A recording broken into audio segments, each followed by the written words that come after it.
The Lemoore incident. Part 2. The moment Steve stepped into the thick, swirling fog. It seemed to come alive with a sinister energy. It engulfed him, shrouding him in its murky depths. Some large, unknown shape moving with unhuman speed snatched him by the head, slamming him to the ground, dragging him deeper into the fog, as if he were nothing more than a mere plaything. His screams were abruptly silenced, leaving only eerie echoes of something wet splashing on the asphalt reverberating through the air. Adam and Mohammed's faces twisted in terror as they exchanged horrified glances before desperately slamming the door shut, their hands trembling uncontrollably. The fog seeped under the cracks of the door. It seemed almost alive, its cold tendrils reaching for them like ghostly fingers. "Did you see that?" Adam gasped, his breath hitching in his chest. "Whatever it is," Mohammed muttered, "it's not human." The two men sprinted back to the lobby, their hearts pounding in sync with their footsteps. As they burst through the doors, the fear etched on their faces told the story before they could even speak. "Steve, he's gone," Mohammed choked out, his voice barely audible. "Something took him," Adam added, his eyes wild with terror. The group stared at them, mouths agape, trying to process the horrifying implications. "Everyone, work together to barricade the windows now," Mark ordered, snapping them out of their stupor. They quickly resumed stacking furniture against the windows, impromptu barriers growing higher with each passing second. Nathan, a balding man in his 40s wearing a stern expression, walked into the lobby, seemingly unaware of the chaos that had unfolded. His eyes narrowed as he surveyed the scene before him, taking in the overturned furniture and panicked expressions. "What on earth is happening here?" he demanded in a booming voice, emphasizing each word as if trying to make sense of the madness before him. The workers exchanged nervous glances, unsure how to explain this situation without sounding insane. "Listen," Ben began, trying to keep his voice steady. "There's something out there in the fog. It's dangerous, and we're doing our best to keep it out." "Ridiculous," Nathan scoffed, rolling his eyes. "You people are overreacting. I'm leaving." "Please, just wait," one of the guests pleaded, her eyes wide with fear. "We don't know what's out there." "Enough!" Nathan shouted, pulling a gun from his jacket. "Open that door or I'll make my own way out, even if it means through all of you." Mark hesitated before reluctantly saying, "There's an emergency exit right there next to the lobby shop," pointing in the direction behind Nathan. "Be careful," he warned quietly, his voice heavy with dread. "Thanks for nothing," Nathan sneered as he stepped outside, disappearing into the fog. Ben's heart sank like a stone in his chest as he watched a faint, otherworldly glow appear in the thick fog from the direction Nathan had gone. The eerie light seemed to dance and flicker through the fog. Before he could even open his mouth to call out a warning, a barrage of gunfire erupted, shattering the tranquil silence of the night.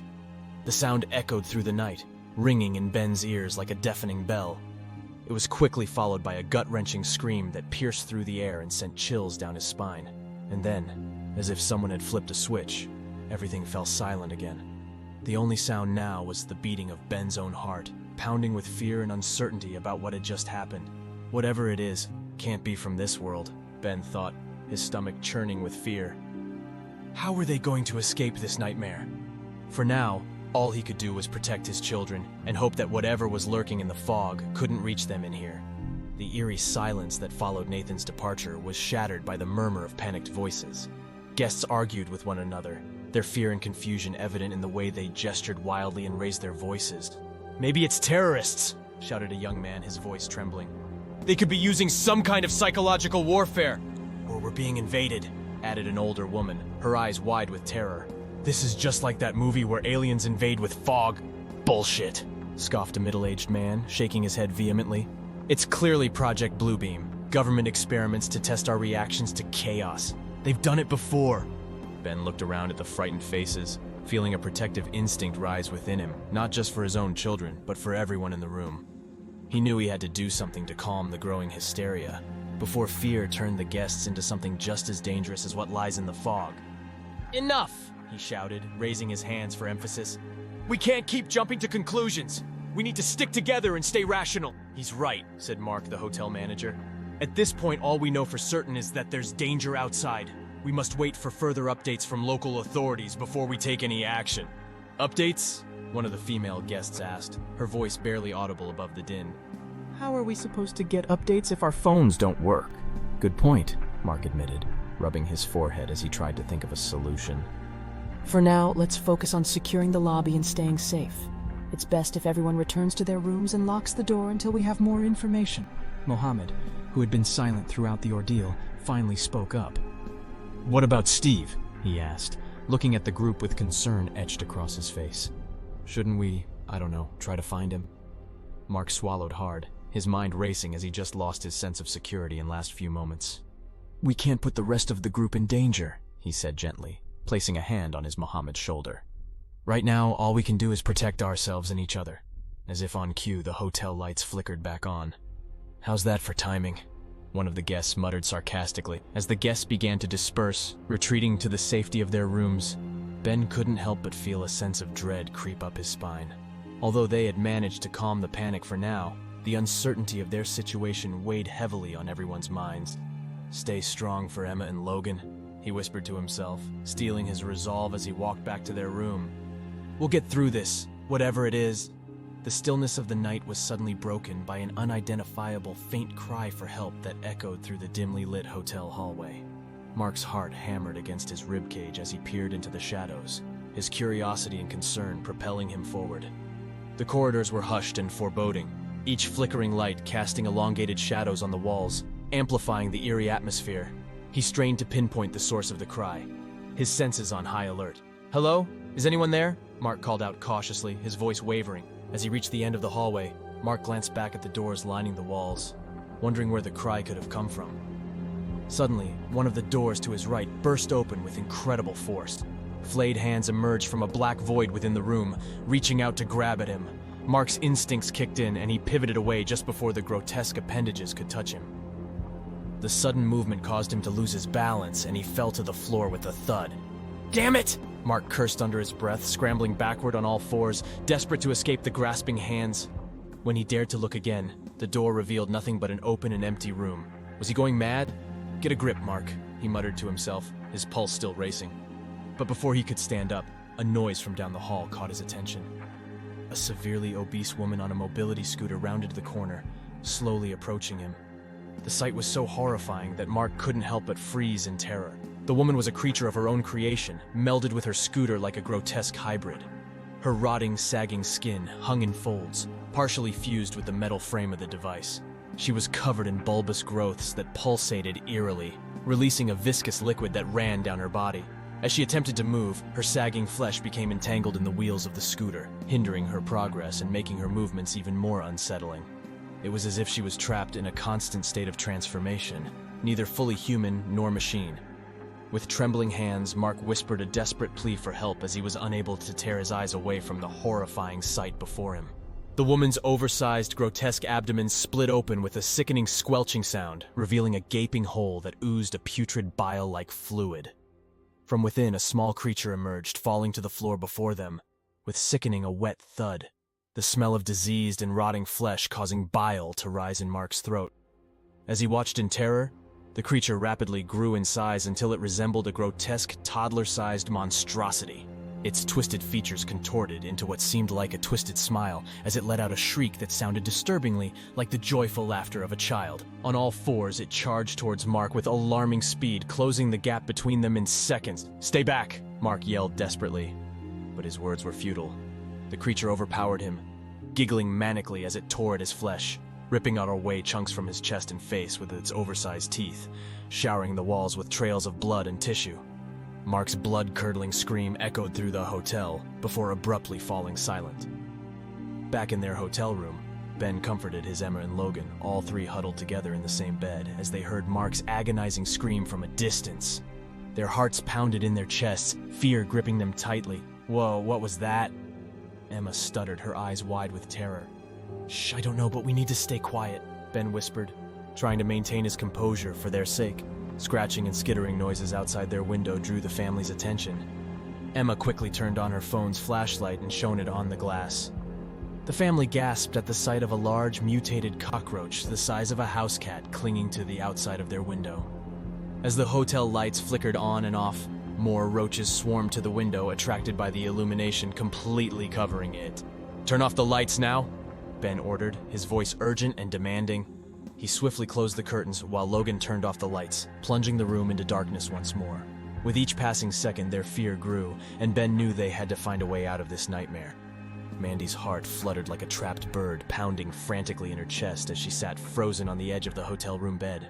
The scuttering and scratching noises that seemed to come from inside the bathroom intensified, sending shivers down her spine.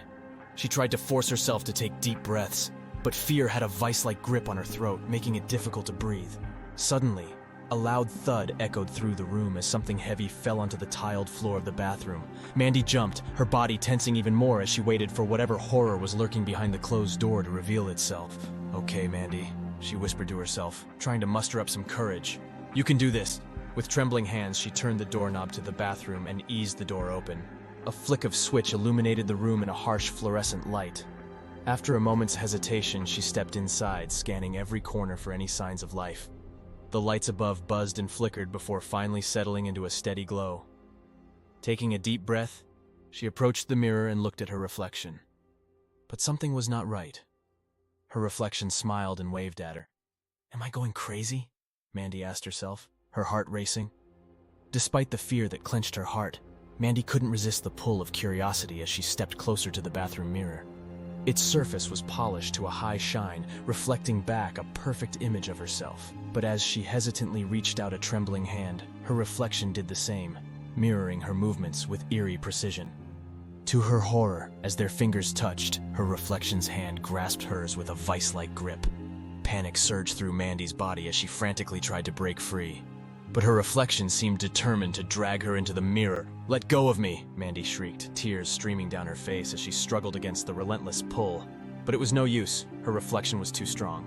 Slowly but surely, she felt herself being pulled slowly into the reflective surface, like sinking into quicksand. As Mandy's final flicker of existence vanished into the mirror's depths, her reflection's face twisted into a menacing grin. With a resounding crash, the mirror burst apart in a dazzling display of crystalline shards, scattering like stars across the bathroom floor. Mandy's final scream echoed through the room, only to be swallowed by the void of the shattered mirror. Meanwhile, Sean, a middle-aged man who had let his physical appearance and morals deteriorate, sat alone, polishing off one of the many beer bottles that lay scattered his room. He had spent the majority of his time indulging in vices, paying for escorts and conversing with underage girls online. Sean was startled as the silence was interrupted by a knock at the door, interrupting his drinking binge. With a quick glance through the peephole, he saw a beautiful naked young woman standing on the other side. "Hello, gorgeous," he said eagerly as he opened the door. "Are you okay? Do you need help?" The woman placed a finger on Sean's lips, silencing him with a whispered, "Shh." Sean's eyes traveled down her perfect figure, and he couldn't help but grin as she pressed a hand against his chest and gently pushed him backwards into the room.